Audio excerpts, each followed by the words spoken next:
Bismillahirrahmanirrahim. Assalamualaikum warahmatullahi wabarakatuh. Waalaikumsalam warahmatullahi wabarakatuh. Alhamdulillah. Alhamdulillah rabbil alamin alladzi allafa baina qulubina fa asbahna bi ni'matihi ikhwana. Asyhadu an la ilaha illallah wahdahu la syarikalah wa asyhadu anna Muhammadan abduhu wa rasuluhu alladzi la nabiyya ba'da. Allahumma fashalli wa sallim wa barik ala Muhammad sallallahu alaihi wa sallama tasliman katsira. Sallallahu ala alihi wa sahbihi ajma'in. A'udzu billahi minasyaitonir rajim. Bismillahirrahmanirrahim. Walan tardha 'ankal yahudu walan nasara hatta tattabi'a millatahum. Qul inna hudallahi huwal huda wa la in ittaba'ta ahwa'ahum ba'da allazi ja'aka minal ilmi ma laka minallahi min waliyyin wala nasir. Shadaqallahul azim. Baik, terima kasih banyak saya ucapkan kepada Ibu Suryawati yang sudah mengizinkan kami untuk menyampaikan materi pada hari ini di hadapan para mahasiswa dan mahasiswi Teknik Pertambangan Universitas Syekh Kuala. Insya Allah pada kesempatan kali ini kita akan membahas satu tema yang sebenarnya temanya sudah sering ya ketika saya mahasiswa dulu diberikan oleh di mata kuliah agama atau oleh kakak-kakak di masjid. Izinkan saya share slide, cuman nih Bu Surya belum memungkinkan saya untuk share screen ya. Mungkin bisa di set saya menjadi host. Oh ya, sudah.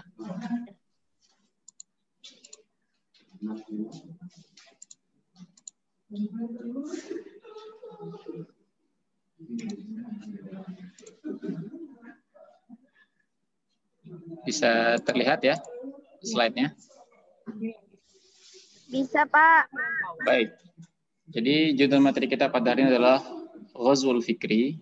Apa itu Ghazwul Fikri? Ghazwah itu artinya perang, ya.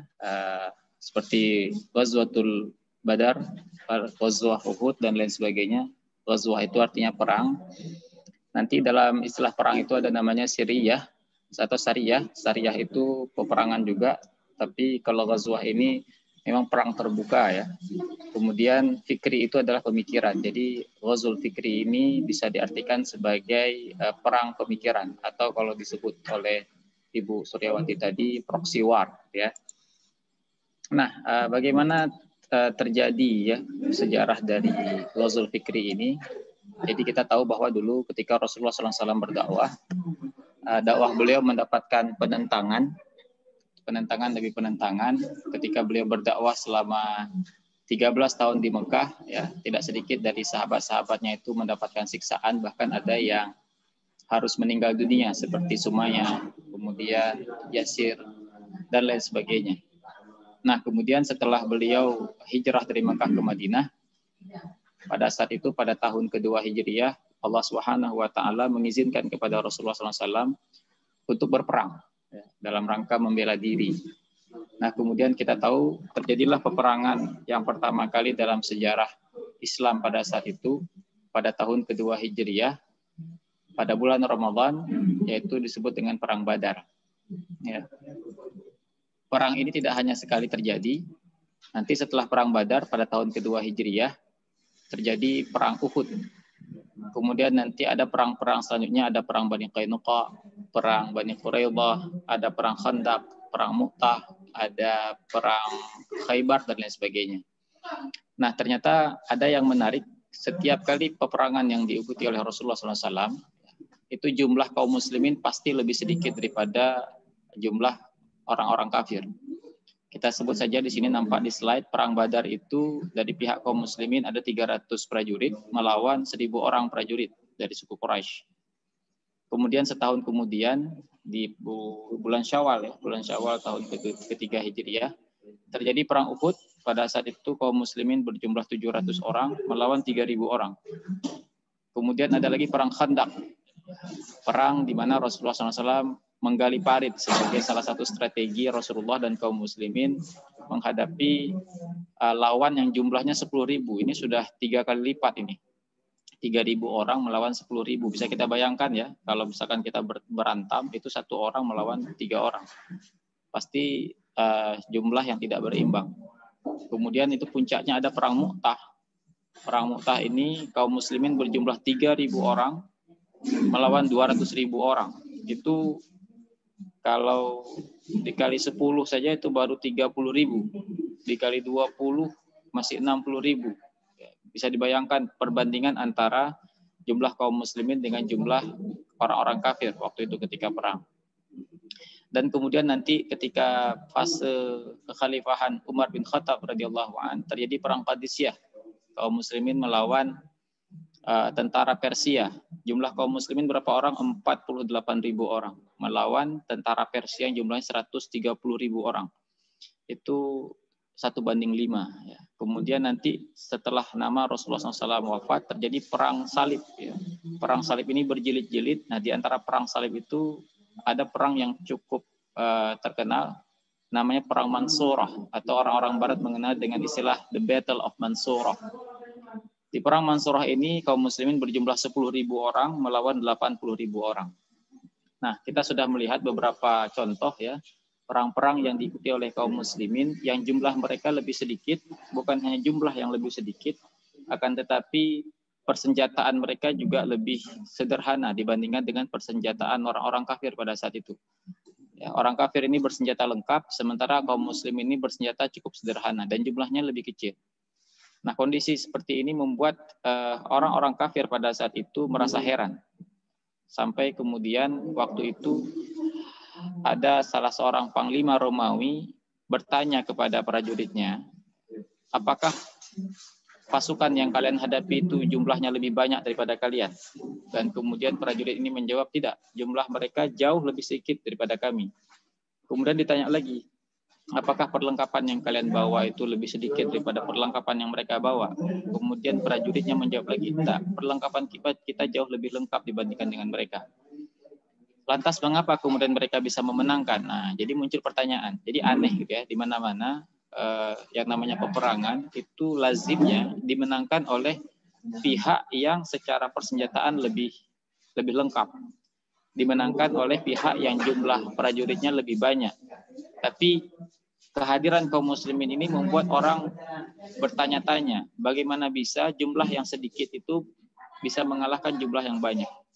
Dan inilah yang membuat mereka itu menjadi heran dan mencari tahu apa penyebabnya. Sehingga terjadilah semacam penelitian kecil-kecilan dari orang-orang kafir ini, sehingga kemudian mereka mengirim utusan ya ke daerah-daerah kaum muslimin, dan kemudian pada saat itu mereka pulang membawa laporan dari hasil pengamatan mereka. Ada seseorang kemudian mengatakan, aku datang membawa berita kepada kalian tentang suatu kaum yang lemah lembut. Jadi pertama mereka memberikan sebuah gambaran bahwa komunitas yang mereka hadapi ini komunitas yang begitu ramah, jauh dari kesan prajurit ya. Ketika berbicara itu mereka berbicara dengan lemah lembut, penuh adab dan akhlak. Itu sudah memberikan gambaran yang tidak lazim gitu. Kita biasanya bertemu dengan tentara, kumpulan prajurit, pasti cerita atau cara bicaranya itu keras, tegas, tapi ini enggak, yang lembut.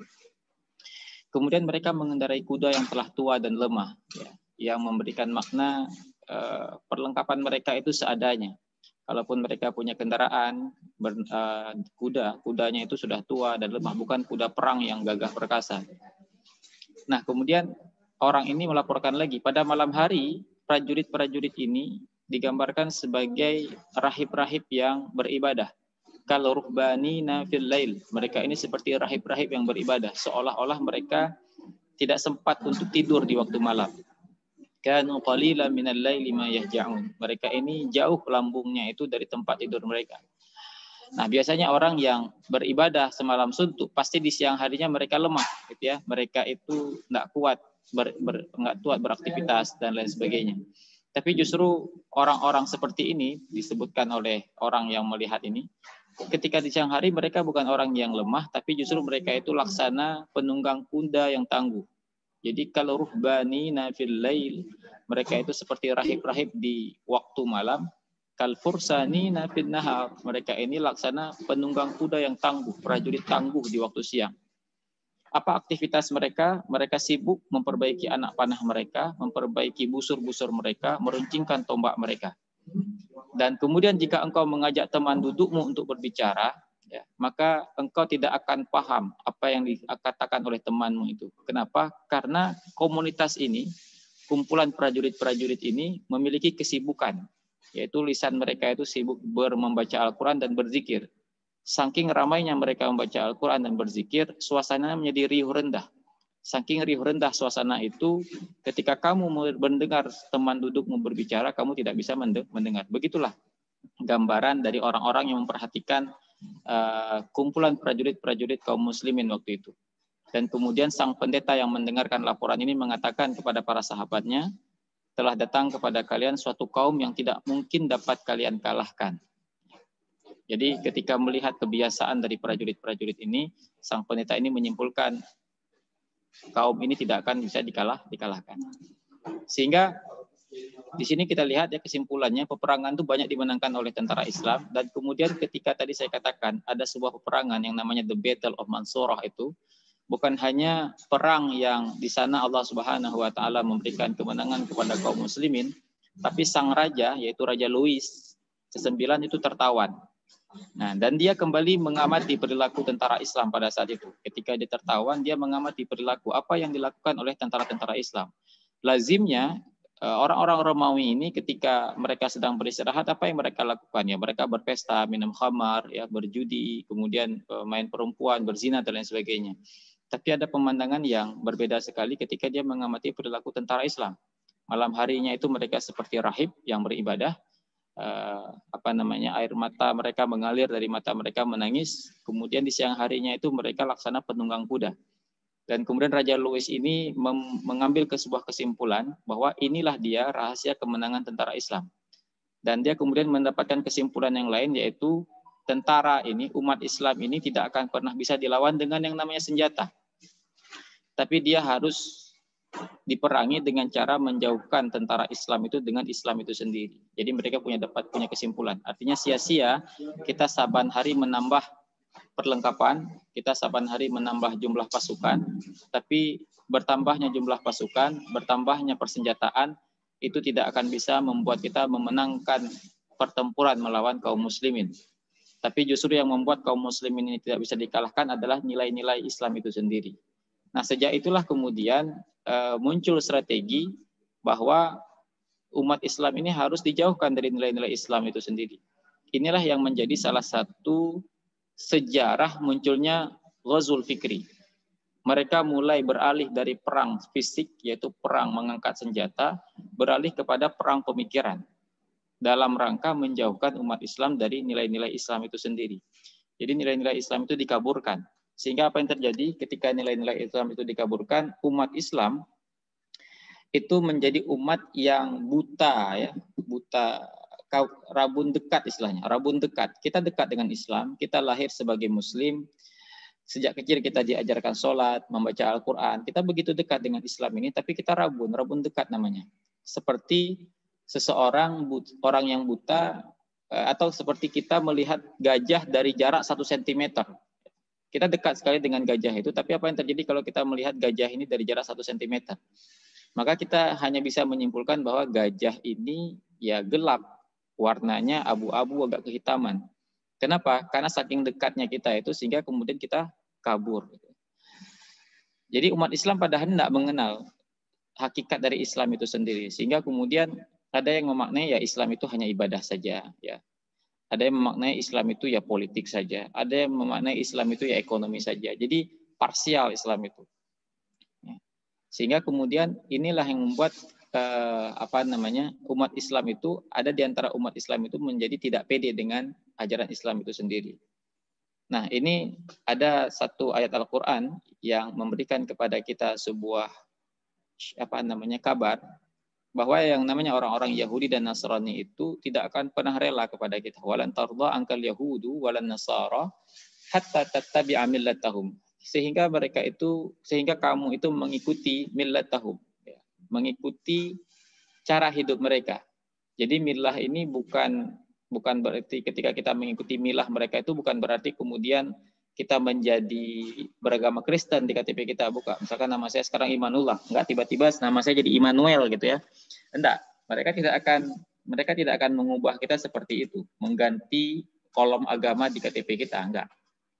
Tapi yang mereka lakukan adalah mengubah cara kita hidup, cara kita memaknai hidup ya. Hatta tattabi'a millatahum. Itulah yang akan dilakukan. Sehingga apa yang terjadi?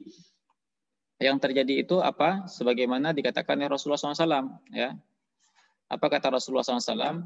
Latattabi'unna sanana man qablakum. Kamu pasti akan mengikuti kebiasaan orang-orang sebelum kamu. Sanana man qablakum. Syirran bisyirrin. Shibran bisyibrin. Sejengkal demi sejengkal. Wa dhira'an bidhira'in. Sehasta demi sehasta. Jadi hendak instan dia. Hendak langsung kita mengikuti mereka. Tapi sejengkal demi sejengkal. Wa dhira'an bidhira'in. Sehasta demi sehasta.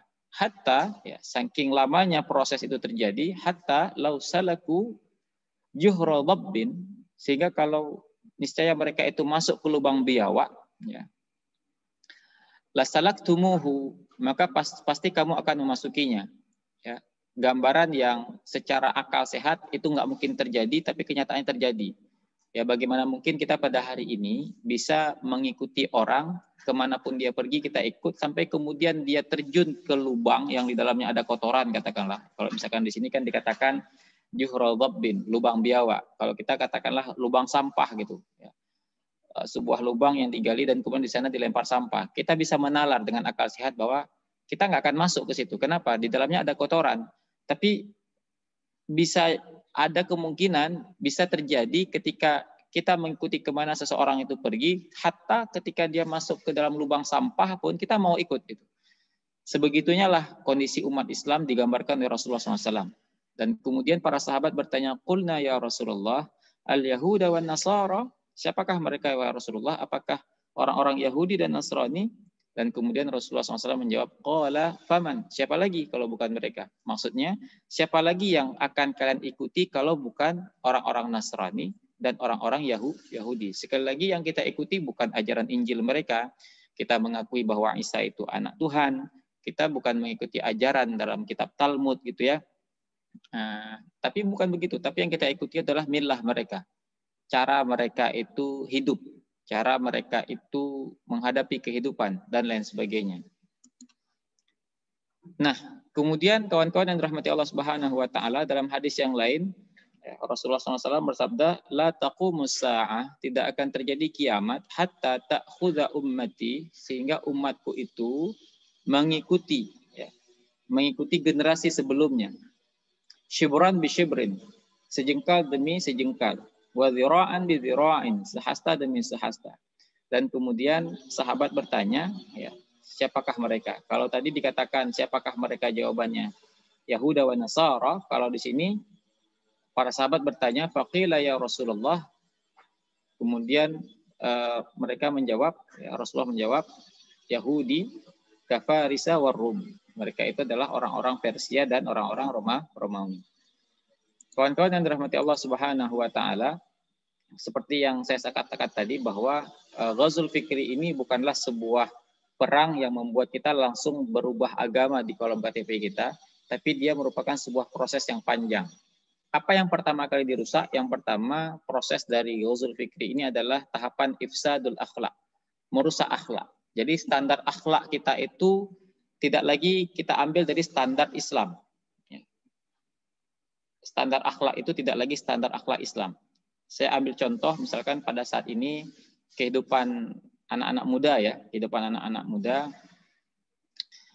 Perhatikan di iklan-iklan ya, ini khususnya anak-anak perempuan. Ya, perhatikan di iklan-iklan, khususnya iklan kolon ya, atau iklan body apa tuh? Body parfum ya, body spray. Body body apa? Body lotion. Bukan body lotion. Ini enggak parfum. Oh, parfum. Cologne, body cologne. Ya. Itu iklannya bagaimana? Iklannya ada seorang perempuan ya. Kemudian dia tidak pede karena aroma tubuhnya yang tidak sedap, kemudian dia merasa dijauhi oleh teman-temannya, khususnya yang laki-laki, sementara kawan-kawan perempuannya yang lain sudah laku istilahnya ya, sudah laku, sudah ada yang menyatakan cinta kepadanya, sudah laku lah istilahnya, sudah pacaran. Sampai kemudian kawannya yang lain memberikan ide kepadanya, pakai ini, ya. Dan kemudian dia pun memakai minyak wangi itu, dan kemudian apa yang terjadi setelah dia memakai minyak wangi, ada sekelompok pemuda yang kemudian mengikutinya dari belakang sembari menikmati aroma tubuhnya. Nah, pada hari ini perempuan-perempuan seperti ini dianggap perempuan-perempuan yang keren gitu. Kenapa? Karena bisa menggoda para lelaki. Tapi dalam standar Islam, perempuan seperti ini dulu tak lebih dari seorang pelacur gitu. Ya, artinya dia tidak punya kehormatan, dia menjajakan dirinya secara murah, bahkan lebih parah daripada pelacur. Pelacur itu kalau mau menikmati tubuhnya, kalau mau menikmati anggota tubuhnya, maka orang lain itu harus bayar.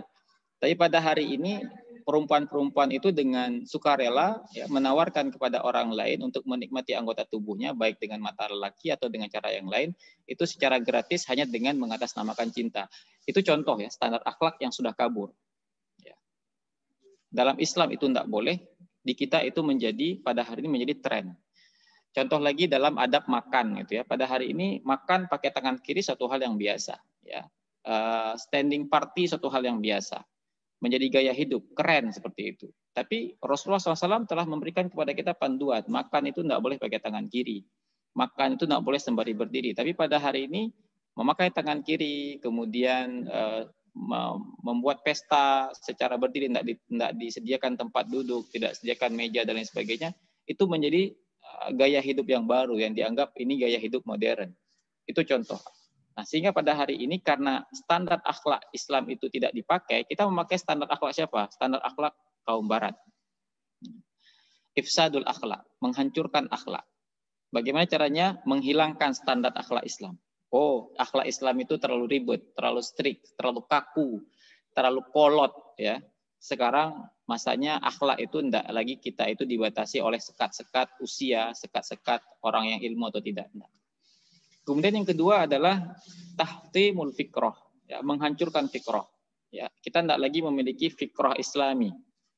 Ini juga maksudnya menghancurkan fikroh itu apa? Kita tidak lagi menjadikan Islam itu sebagai panduan hidup, ya, sebagai panduan hidup. Contoh misalkan riba katakanlah. Ya, riba itu suatu perkara yang serius dalam Islam. Anda boleh berbisnis, Anda boleh bertransaksi secara ekonomi dengan cara apapun. Islam memberikan ruang yang begitu luas kepada kita untuk bermuamalah. Salah satunya dengan transaksi keuangan. Tapi panduannya apa? Jangan kemudian menggalakkan riba. Tapi pada hari ini justru riba itu menjadi gaya hidup. Ya, kita dianggap keren kalau punya kredit card ya dengan bunga sekian. Kemudian ada orang bekerja di lembaga-lembaga riba, dianggap keren, gajinya besar, necis gitu ya. Jadi dianggap keren. Itu artinya apa? Fikrah kita hancur. Gitu. Fikrah kita hancur. Jadi kalau sudah bicara, oh jangan riba segala macam, wah itu kolot dan lain sebagainya. Nah begitu juga terjadi di aktivitas kita sehari-hari. Ya. Contoh misalkan wisata lah gitu. Wisata sekarang itu kiblatnya kemana? Ke barat gitu. Jadi kalau mau mendapatkan status bintang 4, bintang 5, maka di setiap hotel itu harus ada fasilitas-fasilitas yang kalau kita mengacu kepada ajaran Islam itu tidak boleh, diharamkan seperti khamar ya. Kemudian diskotik dan lain sebagainya. Tapi justru pada hari ini walaupun kita tahu itu tidak benar, tapi karena demi kemodernan, pengakuan modern dari pihak barat, maka kita pun mengikuti mereka gitu. Ya, belum lagi kemudian ketika dilihat ada hukum-hukum Islam tertentu, contoh misalkan zina ya. Jadi dari sekian banyak hukum Islam yang sangat mencolok perbedaannya antara hukum Islam dengan hukum positif itu apa? Di zina, di bab zina. Kalau hukum positif itu selama suka sama suka itu tidak boleh dihukum. Jadi ketika orang melakukan hubungan suami istri dengan dalih suka sama suka tidak boleh dihukum, dibiarkan karena itu adalah bagian dari hak asasi manusia. Tapi dalam Islam tidak bisa. Walaupun suka sama suka, sang perempuan tidak keberatan, ya, dia disetubuhi oleh laki-laki, tidak boleh. itu merupakan dosa besar, dan kalau tertangkap dengan syarat dan ketentuan berlaku, kalau dia sudah menikah maka dijatuhi hukuman rajam, artinya darah dia halal, dia boleh dibunuh, ya. Nah, apa yang terjadi pada hari ini, tidak sedikit dari kaum muslimin merasa hukum-hukum seperti ini tidak pantas diterapkan pada zaman sekarang, gitu ya. Apalagi kalau misalkan kita terapkan di Aceh, maka orang-orang akan enggan datang ke Aceh, maka investasi akan jadi gagal, apalagi yang pertambangan, orang nggak mau investasi kemari, sementara dunia pertambangan itu adalah dunia yang penuh dengan investasi, ya, investasinya mahal. Jadi kalau misalkan nanti kita memberlakukan hukuman rajam, kita memberlakukan hukuman potong tangan, kita memberlakukan hukuman qisas, maka nggak mau nanti investor datang kemari. Nah, itu fikrah yang sudah hancur itu. Jadi mereka tidak lagi mempercayai bahwa yang namanya hukum Allah Subhanahu wa taala itu pasti akan mendatangkan kemaslahatan bagi kita pelakunya, orang-orang beriman. Tapi karena fikrahnya sudah dihancurkan, akhirnya mereka menganggap hukum-hukum Islam ini sudah tidak berlaku lagi di zaman sekarang. Bertentangan dengan hukum positif internasional. Kemudian apa yang terjadi ketika akhlak itu rusak, kemudian fikrah itu hancur, maka yang terjadi adalah idzabatu syakhsiyah. Terjadi pelarutan kepribadian. Apa yang terjadi ketika kepribadian terlarutkan? Tidak lagi tampak perbedaan antara orang Islam dan orang non-Islam. Kenapa? Karena sudah sama, standar akhlaknya sudah sama. Ya, pemahamannya sudah sama, sehingga tidak tampak lagi ini kepribadian Muslim, ini kepribadian non-Muslim, ini kepribadian umat Islam, ini kepribadian umat selain Islam. Nggak nampak lagi, sudah larut. Kenapa? Standar akhlaknya sudah sama, standar fikrahnya sudah sama. Ya, pada hari ini nanti terjadi pakaiannya sudah sama, gaya pakaiannya sudah sama, gaya makannya sudah sama, gaya bicaranya sudah sama. Ya, apalagi yang membedakan? Nah, akhirnya apa yang terjadi? Ketika sudah terjadi pelarutan kepribadian, nanti pada akhirnya bisa muncul fase berikutnya, itu riddah. Ya, riddah. Akidah kita itu hancur. Adik-adik yang dirahmati Allah Subhanahu wa taala, adik-adik menyadari enggak bahwa salah satu yang begitu fatal menyebabkan akidah kita hancur ini salah satunya dengan apa? Ya, enggak perlu datang misalkan aliran-aliran sesat seperti Lia Eden, ya, yang mengatakan dia nabi palsu. Enggak, gitu. Saya enggak khawatir pada hari ini khususnya remaja-remaja di Aceh menjadi sesat dengan ajaran-ajaran seperti itu. Ajaran-ajaran mengaku mereka nabi yang ke-26, nabi yang ke-27, mengaku sebagai Nabi Isa yang diturunkan oleh Allah. Saya yakin kalian tidak kena sama begitu. Tapi ada yang lebih laten sifatnya, ya. Tidak kita rasakan, tapi itu sudah terjadi pada diri kita. Apa itu? Melalui lagu. Ya, lagu. Saya sering mengatakan kepada anak-anak muda, kalau kalian menyenangi lagu, ya, saya masih berdiri di pertengahan, ya. Ada kelompok kaum muslimin yang secara ketat mengatakan musik itu haram. Oke. Ada yang mengatakan musik itu dibolehkan dengan syarat dan ketentuan berlaku. Nah, saya mengambil pendapat yang kedua ini. Tapi ketika kemudian kita menyenangi lagu, menyenangi musik, maka jangan sampai kemudian kita telan mentah-mentah itu lirik-liriknya tanpa kita tidak mengkritisi lirik-lirik itu. Saya ngambil contoh, dalam ajaran Islam, kita menjadikan Allah Subhanahu wa taala itu sebagai ilah, sebagai sosok yang disembah, sehingga ketika kita melafadzkan doa iftitah, ada kalimat inna salati wa nusuki wa mahyaya wa mamati lillahi rabbil alamin. Kalimatnya apa? Hidup dan matiku kami persembahkan kepada Allah sang penguasa alam semesta, Tuhan alam semesta. Tapi dengan mudahnya kalimah ini hancur dengan satu lirik lagu, gitu ya. Engkaulah hidupku, engkaulah dan matiku, ya, dengan dalih cinta tadi itu, cinta yang katanya suci itu. Engkaulah segala-galanya. Nah, engkaulah segala-galanya, engkaulah hidup dan matiku itu. Ketika engkau itu tidak kita nisbatkan kepada Allah Subhanahu wa taala, tapi engkau itu kita nisbatkan kepada cowok idaman kita, atau engkau itu kita nisbatkan kepada cewek idaman kita, maka pada saat itu juga akidah kita, tauhid kita sudah bermasalah. Ya, kita sudah memberikan wala kepada siapa? Kepada orang yang kita cintai pada saat itu. Ya, engkaulah segala-galanya, aku tak bisa hidup tanpa dirimu. Kan banyak, ya, lirik-lirik lagu yang semisal seperti itu. Dan kita tidak pernah mengkritisi lirik seperti itu. Kita dengan nyamannya menyanyikan lagu itu dan kita hayati. Sehingga kemudian rusak akidah kita tanpa kita sadari. Bahkan sebenarnya itu kita harus syahadat ulang. Itu.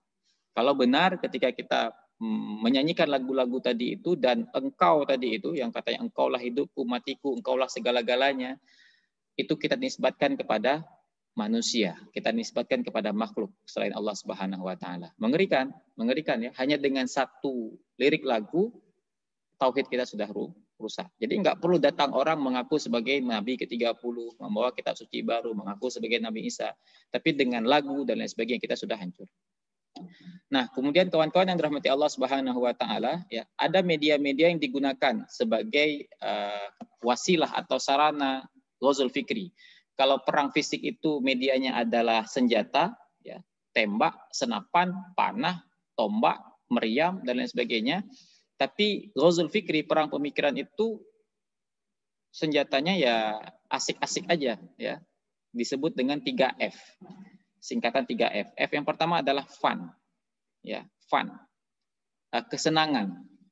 Fun ini apa? Bisa jadi film, ya. Bisa jadi sinetron, bisa jadi ya macam-macam lah gitu. Pernahkah kita membayangkan bahwa salah satu bentuk ghazul fikri terhadap kita pada hari ini adalah dalam bentuk film? Ya. Saya tidak melarang kalian nonton film. Saya juga senang menyenangi film-film tertentu, ya, apalagi yang jalan ceritanya menarik. Saya juga nonton film walaupun tidak sampai level sufi. Ya, sufi itu suka film. Tapi nonton film oke, silakan. Tapi kita harus kritis dengan film itu. Apa salah satu misi film itu? Nah, pada hari ini salah satu misi orang-orang barat ini yang kemudian disebut nanti westernisasi itu bagian dari ghazul fikri juga. Mereka ingin menampakkan kepada kita superioritas mereka, bahwa mereka lah pusat peradaban pada saat ini. Ya. Jadi tidak jarang kan orang-orang yang ketika berkesempatan pergi ke luar negeri, mereka terpukau dengan peradaban barat pada hari ini. Kota yang modern, ya, kota yang tertata rapi dan lain sebagainya. Tapi kan nggak semua orang berkesempatan melangkahkan kakinya ke luar negeri. Sehingga apa yang dilakukan? Iya, diantarlah pemandangan itu kepada kita. Jadi dengan cara film. Hari ini gara-gara kita banyak nonton film, bagaimana kecanggihan dunia barat, maka kita merasa mereka itu begitu superior. Mereka itulah orang yang paling cerdas. Sehingga kita merasa pada hari ini kita ini rendah. Muncul inferioritas dari orang-orang timur biasanya. Tanpa sadar itu terjadi pada diri kita. Ya, mungkin kalian nggak merasakan, ya. Tapi saya merasakan dengan begitu jelas ketika dulu tsunami. Ya, kenapa ya ketika datang orang bule itu kita begitu memberikan respek kepada mereka seolah mereka itu tamu agung. Tapi ketika yang datang itu bukan bule, kita tidak memberikan penghargaan yang serupa.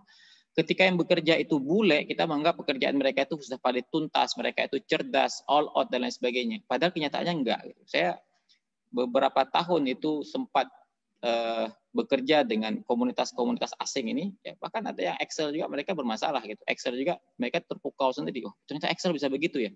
Tapi gaji mereka lebih gede daripada kita. Ya. Mereka ekspatriat, gaji mereka dolar. Sementara kita walaupun secerdas apapun kita bisa mengoperasikan beberapa aplikasi itu, tetap saja karena kita ini pribumi, ya gaji kita nggak akan bisa dihargai dengan mereka. Itu kita gitu. Kenapa? Muncul inferioritas. Beda dengan beberapa daerah Arab. Nanti kalian kalau sudah bekerja, ini kan pertambangan ya. Banyak teman-teman saya yang kuliah di teknik pertambangan pada saat ini bekerja di Qatar, di Uni Emirat Arab. Apa yang terjadi? Justru mereka itu memberikan apresiasi yang begitu besar kepada pribumi. Jadi kalau orang Qatar asli yang bekerja, maka gaji orang Qatar itu lebih besar daripada gaji orang luar. Beda sama orang yang bekerja di Indonesia. Pribumi gajinya kecil, sementara orang asing gajinya besar. Itu bentuk apa? Inferioritas. Saya kelahiran 82, umur saya hampir 40. Dulu zaman saya kecil itu ada film yang begitu fantastis, namanya film Rambo. Pernah nonton kalian film Rambo ya? Nah, bagaimana Rambo ini dipersepsikan orang yang begitu super. Dia bisa masuk ke camp-camp musuh sendirian dan dia nggak pernah terkalahkan. Sehingga muncul kemudian image di kita, wah Amerika tuh hebat ya, orangnya hebat-hebat ya, tentaranya hebat-hebat, kuat-kuat, canggih dan lain sebagainya. Zaman sekarang kemudian ada James Bond, ya, kemudian apa lagi? Ya macam-macam lah gitu. Yang kemudian secara tanpa sadar, walaupun kita menikmati film itu, tapi tanpa sadar dia memberikan pengaruh kepada alam bawah sadar kita bahwa kita pada hari ini hidup di sebuah bangsa yang begitu rendah, begitu terbelakang, begitu kolot, dan kita menghadapi satu bangsa yang begitu hebat. Itu ghazul fikri. Ya. Nah, kalau mau menjadi bangsa yang hebat seperti itu, muncul kan kemudian orang-orang liberalis itu. Maka tirulah Barat. Kalau kemudian kita pada hari ini mengambil nilai-nilai dari Islam, maka kita akan selamanya tradisional, terbelakang. Tapi kalau kita mau seperti Barat, maka tirulah Barat. Nah, di situ jelas masuknya. Kenapa? Nah, sudah nampak kan di depan mata kepala kita sendiri bagaimana majunya peradaban Barat. Itu fun pertama. Kemudian fashion. Nah, fashion ini khususnya anak-anak perempuan gitu ya. Fashion ini coba bayangkan ya. Cara kita berpakaian pada hari ini kiblatnya kemana? Kalau pada hari ini filmnya film Korea, maka cara kita berpakaian juga kiblatnya Korea. Ya. Kalau kiblat kita pada hari Barat, maka cara kita berpakaian juga Barat. Bisa kita bayangkan ya, secara akal sehat, kita dulu itu kalau baju sudah koyak, itu kita nggak mau pakai lagi. Kita nggak mau pakai lagi. Tapi pada hari ini, di pusat-pusat mode tertentu, justru pakaian yang mahal itu adalah pakaian yang koyak gitu.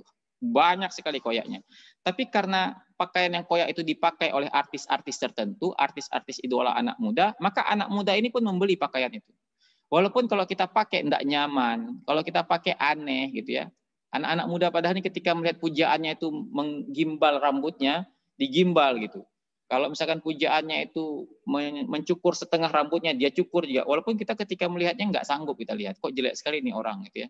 Tapi demi mencontoh idolanya, mereka ikut. Tahukah kalian pada hari ini tas-tas branded itu siapa yang beli? Tas-tas branded itu yang beli ya orang-orang timur. Ya. Caranya bagaimana? Sederhana. Bahannya dari mana? Dari kita. Katakanlah ada kulit ular, ada kulit buaya yang digunakan untuk membuat tas dan harganya mahal. Nah, bagaimana caranya? Mereka hanya menjahit tas-tas itu mungkin hanya 10 buah. Ya, 10 unit. Tas Hermes yang harganya puluhan juta, Louis Vuitton, Gucci dan lain sebagainya, itu mereka buat hanya 10. Tapi kemudian satunya itu diberikan kepada siapa gitu? Kepada artis-artis yang sedang viral. Contoh misalkan artis A. Wah, artis A ini sedang viral, digandrungi sama anak muda. Film-filmnya begitu laku. Maka kemudian dikasih. Contoh katakanlah, siapa katakanlah namanya misalkan Yeni misalkan, nama bintang filmnya Yeni. Yeni, kamu saya kasih tas ini ya, untuk kamu ini, gratis. Tapi kamu harus endorse ya. Dan kamu harus mengizinkan saya, kamu membawa tas itu kemana-mana, jemput anak nanti pakai tas, pergi belanja pakai tas, pergi ke bandara pakai tas. Nah, nanti kami akan foto. Sudah ya, dikasih secara gratis, kemudian si artis ini pergi kemana-mana. Jemput anak, bawa tas itu, pergi belanja, bawa tas itu, pergi ke kafe, bawa tas itu, difoto. Kemudian dikatakan, wah artis ini keren banget ya, pakai tas yang kami buat. Tahukah kalian tas yang kami buat itu tinggal 9 unit lagi. Ada yang mau beli? Wah, akhirnya banyak orang yang terobsesi beli. Kenapa? Artis itu pakai loh, dan dibuat hanya 9 unit loh. Berapa dijual? Walaupun harganya tidak masuk akal, tas itu tetap laku. Siapa yang beli? Kita orang timur. Adakah orang-orang bule yang membeli tas seperti itu? Enggak. Itulah bodohnya kita. Kenapa? Karena orang-orang bule itu masih berpikir standarnya apa? Fungsi, bukan gaya, fashion.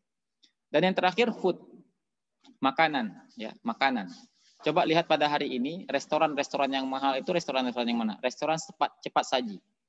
Kalau pergi ke KFC, ya mohon maaf saya sebutkan merek ya, McD, CFC, apalagi dan lain-lain gitu ya. Itu kan makanannya mahal dan orang yang pergi ke sana kelasnya itu nggak kelas sembarangan. Padahal dan harganya berapa? Ada nggak harga ke KFC itu 10.000, 6.000 sepotong ayam? Enggak. Tapi belasan ribu, puluhan ribu. Padahal judulnya kan ayam goreng. Dia jual ayam goreng sebenarnya. Tapi karena sudah dibalut dengan istilah fried chicken, Kentucky Fried Chicken, maka dia menjadi keren. Dan kemudian orang mau membeli dengan harga mahal. Padahal dia jual ayam goreng pakai tepung gitu. Nah, sementara kita punya makanan yang lebih kaya. Ya. Bumbunya lebih kaya, lebih bervariasi, tapi namanya asam keeng. Namanya asam keeng, pep, kemamah gitu. Padahal bahannya itu lebih kompleks. Rasanya itu lebih bervariasi, tapi karena namanya asam keeng enggak keren. Karena namanya pep enggak keren. Pep siapa mau beli? Nah, kalau kita beli pep itu harganya apakah puluhan ribu? Enggak ada yang beli, men. Ya. Kalau namanya pep itu ya 3.000, 4.000, 5.000 itu pep. Kemamah itu sebentar. Itu food. Bayangkan ya ada makanan yang komposisinya jauh lebih sederhana, hanya ayam digoreng tapi bisa mahal dan orang berlomba-lomba pergi ke sana. Tapi ada makanan yang bumbunya lebih komplit, seharusnya lebih mahal, tapi karena istilahnya enggak keren, orang enggak mau beli. Bisa kita nalar ya, betapa hebatnya Ghazul Fikri ini. Yang seharusnya enggak keren jadi keren. Dulu itu merica itu jadi rebutan. Merica, ketumbar jadi rebutan. Orang dari Belanda bela-belain datang ke sini hanya untuk mendapatkan merica. Kenapa? Di sana enggak ada. Makanan-makanan barat itu sederhana. Hari ini steak itu makanan mewah. Padahal steak itu kan cuman apa ya? Daging yang dibakar gitu. Steak itu. Bistik itu. Tapi hari ini steak itu makanan mahal.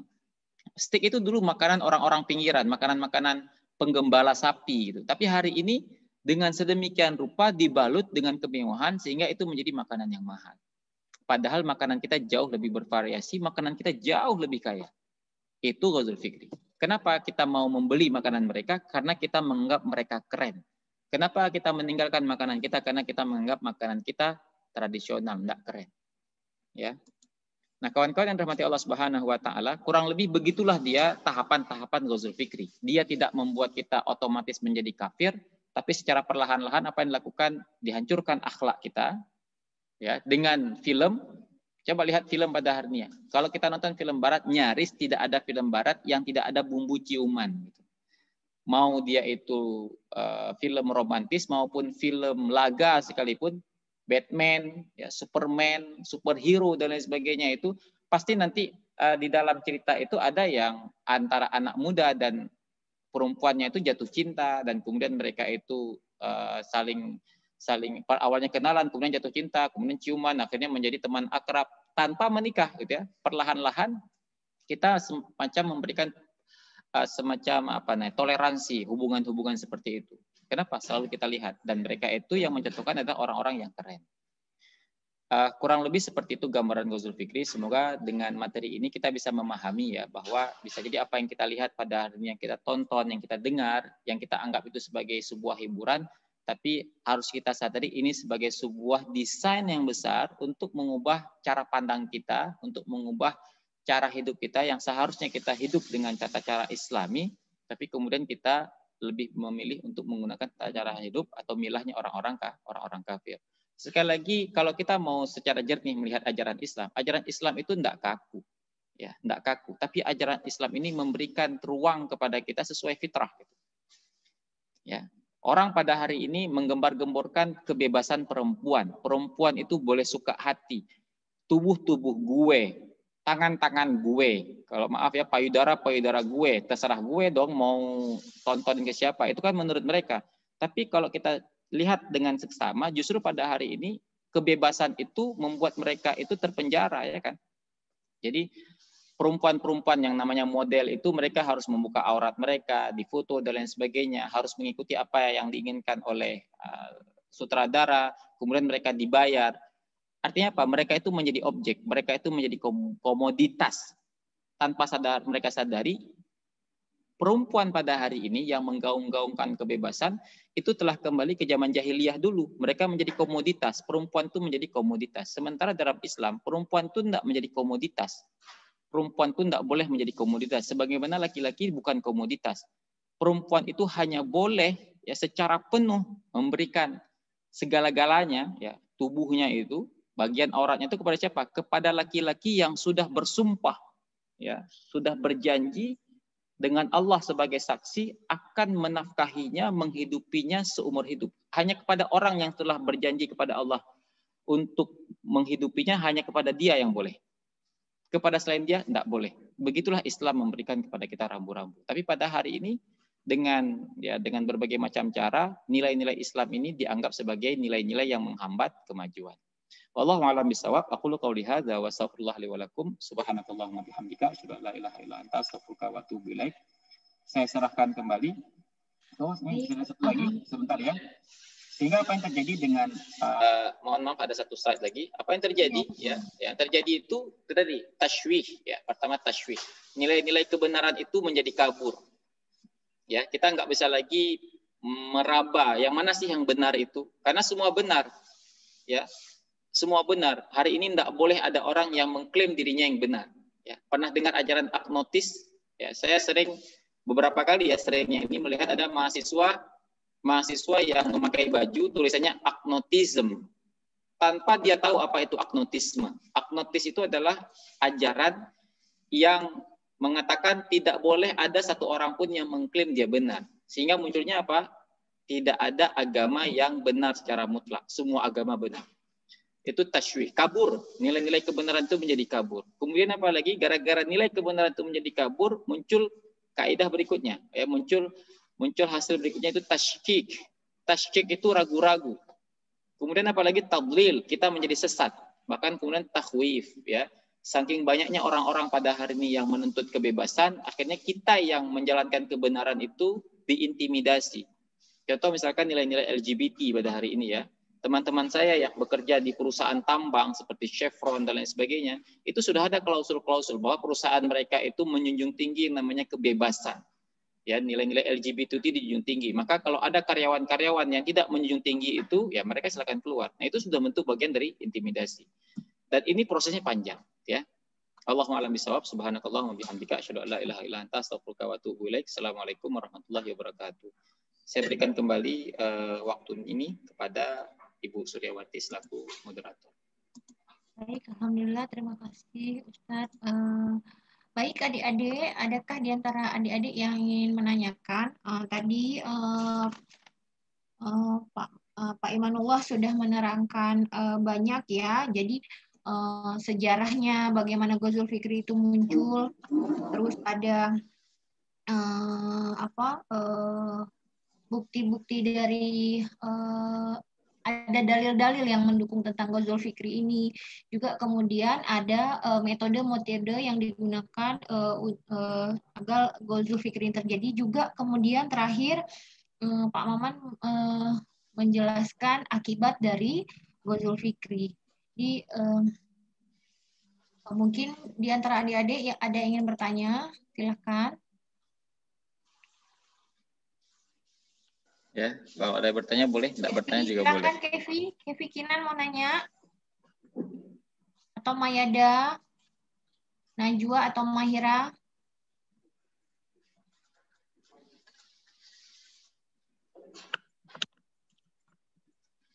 Wajib nanya nih. 3 pertanyaan. Diwajibkan tanya ternyata. Ternyata diwajibkan bertanya. Dengan aja. Mungkin orang ini sudah sangat tercekat ya, soalnya tadi banyak apa yang disebutkan kadang sudah menjadi bagian dari kehidupan kita sehari-hari ya maksudnya, dan kita secara nggak sadar mengerjakannya gitu ya, maksudnya kita sendiri gitu ya sebagai akademisi merasa bahwa pendidikan barat itu luar biasa, ketika bisa masuk Oxford, ketika bisa masuk Yale, ketika bisa masuk Harvard itu udah keren banget gitu. Cambridge itu luar biasa. Tapi mungkin orang akan biasa aja menganggap ketika lu lulus di mana? Masuk Mesir atau masuk ke Saudi gitu ya. Biasa aja. Mereka golongan kanan gitu masuk jurusan pesantren. Tapi kalau memang bisa masuk universitas keren itu udah luar biasa gitu ya. Satu hal yang mungkin patut kita ingat yang Ustadz Maman sebutkan adalah yang bahaya banget ya ketika kita menganggap bahwa mereka itu superior di atas kita gitu ya, dan kita menjadi rendah diri dengan potensi kita gitu. Padahal dulu ya seperti Ustadz Maman tadi sebutkan kejayaan Islam di Spanyol ya, betapa banyak sekali pejuang Islam itu memenangkan perang dan mereka nggak ada apa-apanya dibandingkan umat Islam gitu. Teringat ada satu hadis atau apa gitu ya, akan ada satu masa di mana kamu itu seperti sepotong roti ya diperebutkan gitu ya. Itu kayaknya kondisi kita sekarang ya, di mana mereka itu menganggap kita adalah mangsa yang harus digerogoti gitu ya. Mana nih adik-adiknya, ada nggak nih? Jangan-jangan orangnya nggak ada ya, udah pergi buka puasa bareng ya? Ada Bu. Ya. Ada Bu. Ini sinyalnya kurang bagus, jadi matikan kamera Bu, maaf ya Bu. Ya nggak apa-apa. Boleh nyalain kameranya. Ustadz Maman ini lulusan ITB loh, Institut Teknologi Bandung. Teknik apa Ustadz? Ilmu kelautan. ilmu kelautan. Oceanografi ya. Adik-adik silakan, ada yang mau ditanya?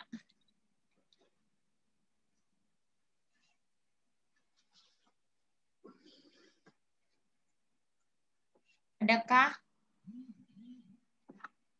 Yang satu hal tadi Ustadz Maman, gimana misalnya kayak kita atau mungkin ada anggota keluarga kita masih bukan masih, memang mungkin kerja di lembaga atau institusi yang mungkin menerapkan